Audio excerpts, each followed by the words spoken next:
देखिए, समझते हैं प्रकाश संश्लेषण को। प्रकाश संश्लेषण क्या होता है ना, क्यों जरूरी है, क्यों है ना इसकी ज़रूरत पड़ती है प्रकाश संश्लेषण की। देखिए, फोटोसिंथेटिक एक्चुअली होता क्या है, हम जानते हैं कि इस पृथ्वी पर जितने भी जीव जंतु हैं सबको भोजन की ज़रूरत है और जल की ज़रूरत है।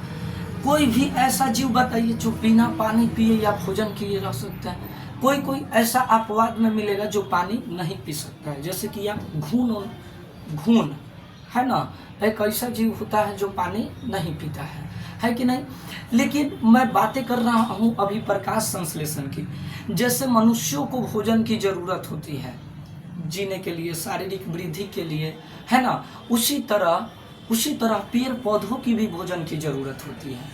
लेकिन पेड़ पौधा एक अचल सजीव है, मनुष्य सजीव है, पेड़ पौधा भी सजीव है। लेकिन पेड़ पौधा कैसा सजीव होता है, एक अचल सजीव होता है, वो चल नहीं सकता है, जहाँ रहेगा वहीं स्थिर रहेगा। भाई सजीव है तो उसको भोजन की ज़रूरत होगी और पानी की ज़रूरत होगी, पोषक तत्व जो भी चीज़ें हैं जीने के लिए उन सब चीज़ों की आवश्यकता होगी।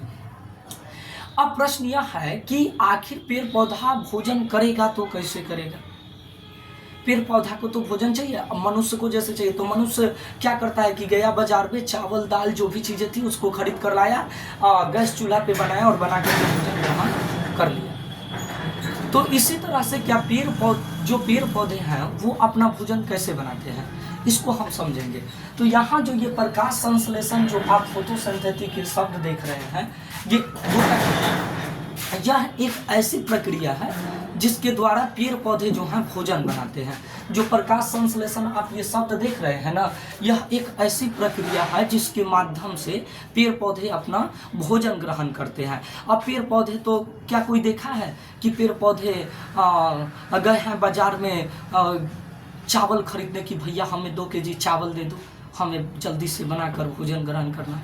नहीं, क्योंकि वो अचल सजीव है, वो चल ही नहीं सकते। वो जहाँ रहते हैं वहीं पे वो अपना भोजन बनाते हैं। तो पेड़ पौधे जिस प्रक्रम के द्वारा अपना भोजन बनाते हैं उसी को हम प्रकाश संश्लेषण कहते हैं। तो प्रकाश संश्लेषण ये जो आपका शब्द है, आई होप आप समझ गए, ठीक है, कि प्रकाश संश्लेषण जो शब्द है ये क्या है।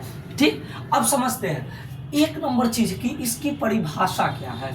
जो प्रकाश संश्लेषण है इसकी एक सुंदर परिभाषा क्या होनी चाहिए। तो देखिए, हरे पेड़ पौधे, ध्यान से सुनिएगा बेटा जी, हरे पेड़ पौधे वातावरण से CO2 लेकर, भूमि से जल H2O लेकर, सूर्य प्रकाश की उपस्थिति में क्लोरोफिल के अंदर अपना भोजन बनाते हैं। इसी प्रक्रिया को प्रकाश संश्लेषण कहते हैं। क्या समझे बेटा जी? हरे पेड़ पौधे वातावरण से CO2 लेकर और भूमि से जल H2O लेकर, सूर्य प्रकाश की उपस्थिति में क्लोरोफिल के अंदर अपना भोजन बनाते हैं। इसे ही हम प्रकाश संश्लेषण कहते हैं, है ना, इसे ही हम प्रकाश संश्लेषण कहते हैं।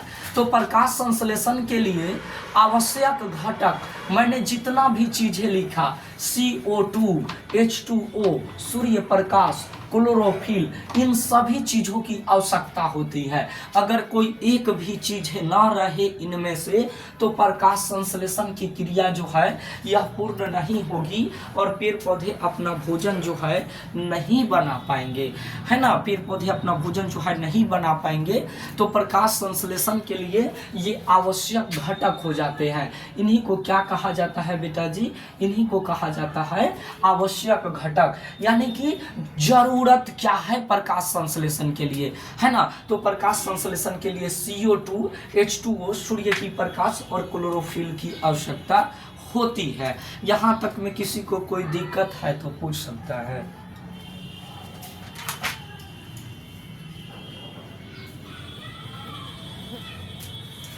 अब हम देखते हैं प्रकाश संश्लेषण का समीकरण। देखिए 6 यहाँ पे अच्छे से समझ लेते हैं, ठीक है, अच्छे से समझ लेते हैं। 6 CO2 प्लस 12 H2O और किसकी उपस्थिति में भाई? सनलाइट की उपस्थिति में, सूर्य प्रकाश की उपस्थिति में क्लोरोप्लास्ट के अंदर, ठीक है, क्लोरोप्लास्ट के अंदर ये अपना भोजन बनाते हैं। क्या बनाते हैं? C6H12O6, है ना, ये भोजन बनाते हैं। इसको कहा जाता है ग्लूकोज। और यही जो है पेड़ पौधे का जो है भोजन है, पेड़ पौधे का जो है ये क्या है? भोजन है। बातें मेरी समझ में आ रही है कि नहीं आ रही है? यही पेड़ पौधा खाना खाता है, हमारे जैसा वो रोटी चावल दाल नहीं खाता है। ये पेड़ पौधा का जो भोजन है यही है C6H12 और O6, है ना। यही जो है पेड़ पौधा का क्या होता है? भोजन होता है। और इसके बाद जो है आपका 6H2O और 6CO2 जो है यह बाहर निकल जाता है और वातावरण में ये गैस बनकर बाहर निकल जाता है। और ये जो है वाष्प के रूप में जो है यह बाहर निकलता है। और ये क्या है? कार्बन डाइऑक्साइड है और ये क्या है? जल है ना। तब जब पेड़ पौधा जो है ना वातावरण से CO2 लेता है, कहाँ से लेता है? वातावरण में जो CO2 उपस्थित होता है ना वहां से लेता है। और जल कहाँ से लेता है? भूमि से लेता है। आप देखिएगा पेड़ पौधा की जड़ें, देखिए पेड़ पौधा जितना ऊंचाई तक लंबा है उसकी जड़ें उतना ही नीचे गई रहती है। कारण क्या है? कि वो जल की तलाश में जड़ जो है निरंतर भूमि में जो है बढ़ते चला जाता है जल की तलाश में। चूंकि जैसे मनुष्यों को जल की आवश्यकता है, खनिज लवण की आवश्यकता है, उसी तरह पेड़ पौधों को भी जल की आवश्यकता है, खनिज लवण की आवश्यकता है। तो जो पेड़ पौधा है ना, जो भी पेड़ पौधा है उसकी जो जड़ें होती है वो आप देखिएगा काफी नीचे भूमि के अंदर तक जो है गई रहती है, ठीक है। तो जल का भी काम है कि ये जल को क्या करता है? जल को ऊपर की तरफ खींचता है ना, पत्ते तक पहुंचाता है। इसमें अब क्या क्या ऊतक होता है, कौन सा ऊतक होता है, कैसे काम करता है ना, ये सब चीज जो है हम देख लेते हैं, ठीक है भाई। अब देखिए जो पत्ते होते हैं पेड़ पौधे के उसमें होता है क्लोरोफिल। जो पेड़ पौधे के पत्ते होते हैं उसमें होता है क्लोरोफिल। क्लोरोफिल के कारण पेड़ पौधे हरे दिखते हैं और इसी क्लोरोफिल में जो है पेड़ पौधे अपना भोजन तैयार करते हैं। तो प्रश्न यह है मेरा कि क्या जिस पेड़ पौधे में पत्ती नहीं है क्या वो भोजन नहीं बनाते हैं? बिल्कुल बनाते हैं। वो भोजन कहाँ बनाते हैं? मान लीजिए यही पौधा है, इसकी पत्ती जो है खत्म हो गई, इसकी पत्ती क्या हो गई? खत्म, इसमें एक भी पत्ता नहीं है। तो क्या ये मर गया? बिल्कुल नहीं मरा, ये जिंदा है ना। इसका ये जो तना है, इसका तना है या जो ये शाखा है, इस शाखा में जो है भोजन जो है बनता है। अब कहोगे अरे सर इसमें तो क्लोरोफिल होता ही नहीं है, तो फिर ये भोजन बनाएगा तो बनाएगा कैसे? बिल्कुल इसमें भी क्लोरोफिल होता है, इसमें भी होता है, ठीक है। जैसे आप देखिएगा ना तो जो लवक होता है, लवक का प्रकार होता है। आप लवक को देखिएगा, एक होता है वर्णी लवक और एक होता है अवर्णी लवक। तो पेड़ पौधों में क्या है? यही सब विद्यमान है ना। अगर जिस पेड़ पौधे में पत्ता नहीं है उसमें भी क्या होता है बेटा? उसमें भी भोजन बनता है, ऐसा नहीं है कि नहीं बनता है। क्लियर हो गई बात? तो हमने समझ गया प्रकाश संश्लेषण क्या है, इसका समीकरण क्या है, कितने पदार्थ भाग लेते हैं, है ना। अब इसका उपयोग क्या है? प्रकाश संश्लेषण का क्या उपयोग है? क्या आप बता सकते हैं? बिल्कुल बता सकते हैं, बताइए। पेड़ पौधे अपना भोजन बनाने के लिए प्रकाश संश्लेषण जो प्रक्रिया है ना इसका उपयोग करते हैं, ठीक है। अब हम समझेंगे कि अगर CO2 नहीं रहे तो क्या प्रकाश संश्लेषण होगा, अगर H2O नहीं रहे तो क्या प्रकाश संश्लेषण होगा, अगर सूर्य की प्रकाश नहीं रहे तो क्या प्रकाश संश्लेषण होगा, और अगर क्लोरोफिल नहीं रहे तो क्या प्रकाश संश्लेषण होगा। जांच करते हैं इसकी, होगा कि नहीं होगा। दो चीजों को पहले लेते हैं, एक जल को और एक सूर्य प्रकाश को।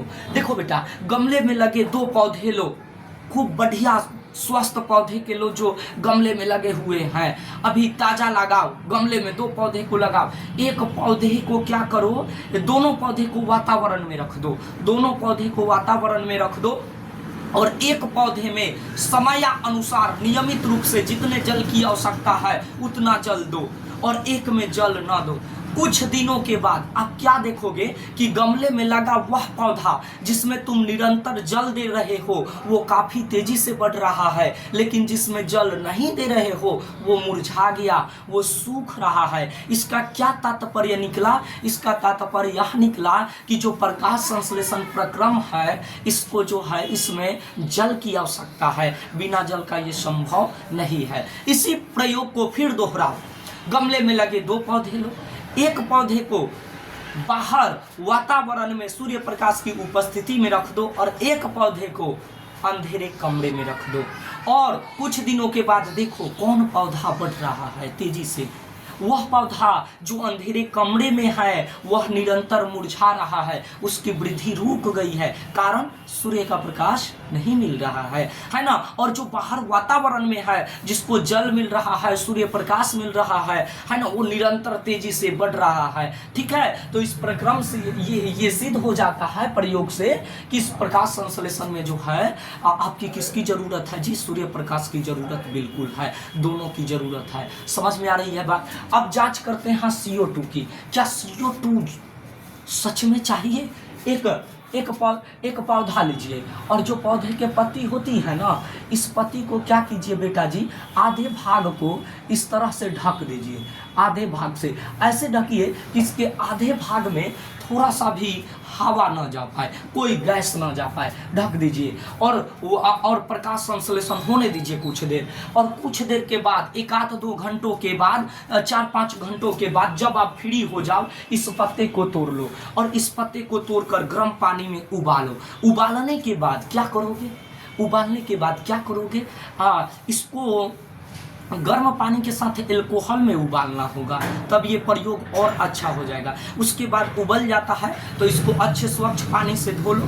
स्वच्छ पानी से जब धो लोगे ना तो उसको अच्छे पात्र में रखो और उस पे नमक का छिड़काव करो। आप क्या देखोगे? पत्ती का वह भाग जो बिल्कुल अंदर था उसके रंग में कोई परिवर्तन नहीं हुआ, लेकिन जो बाहर था ये गाढ़े नीले रंग का हो गया।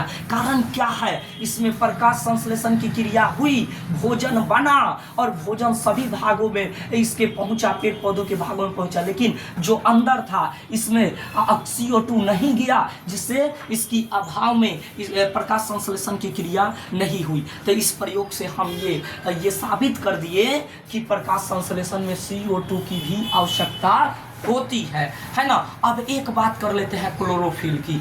आप कोई ऐसा पौधा देखो जिसका पत्ती चित्तीदार हो, जैसे मनी प्लांट का पौधा ले लो, उसकी पत्ती चित्तीदार होती है, उसको तोड़ लो और तोड़ करके उबाल दो गर्म पानी में। उबाल दोगे तो क्या देखोगे? क्या देखोगे? कुछ नहीं देखोगे यार, पानी में उबला गर्म पानी देखोगे और क्या, है ना। तो उसको अब क्या करोगे? उसको धो लोगे अच्छे से और एक अच्छे पात्र में रखोगे और फिर इस पे नमक का छिड़काव करोगे। तो इसमें क्या देखा कि जो मनी प्लांट का पौधा चित्तीदार होता है ना, तो जो हरा रंग वाला भाग है उसमें बदलाव हुआ, वो नीले कलर में बदल गया, है ना, नीले कलर में बदल गया। और जो पीला वाला भाग था उसमें कोई बदलाव नहीं हुआ। कारण क्या है कि नीले वाले भाग में जो है क्लोरोफिल विद्यमान था और क्लोरोफिल हरे रंग का संकेत है, जो बता रहा है कि इस भाग में जो है प्रकाश संश्लेषण की क्रिया हुई, भोजन तैयार हुआ, ग्लूकोज का निर्माण हुआ, C6H12O6 बना, है ना। और जो पीला वाला भाग है ना, इसमें किसी भी प्रकार का कोई परिवर्तन नहीं हुआ। तो इस प्रयोग से हम क्या जांच किए कि प्रकाश संश्लेषण के लिए जो है किसकी जरूरत होती है? क्लोरोफिल की जरूरत होती है। इसके बाद अगले क्लास में मिलते हैं। वीडियो अच्छा लगा हो तो इसको सभी दोस्तों में शेयर कीजिए, है ना। और क्लास का टाइमिंग सेम हम जो है क्लास का टाइम रखते हैं 9 बजे से, जो आपका लाइव क्लास चलेगा। और सभी बच्चे जितने दोस्त हैं, मित्र हैं, सबको शेयर कीजिएगा, जिसमें हम केवल लेकर आएंगे GS का क्लास और GK का क्लास, जो सभी कंपटीशन क्लास के लिए महत्वपूर्ण होने वाला है। ठीक है, इसके बाद मिलते हैं अगले वीडियो में।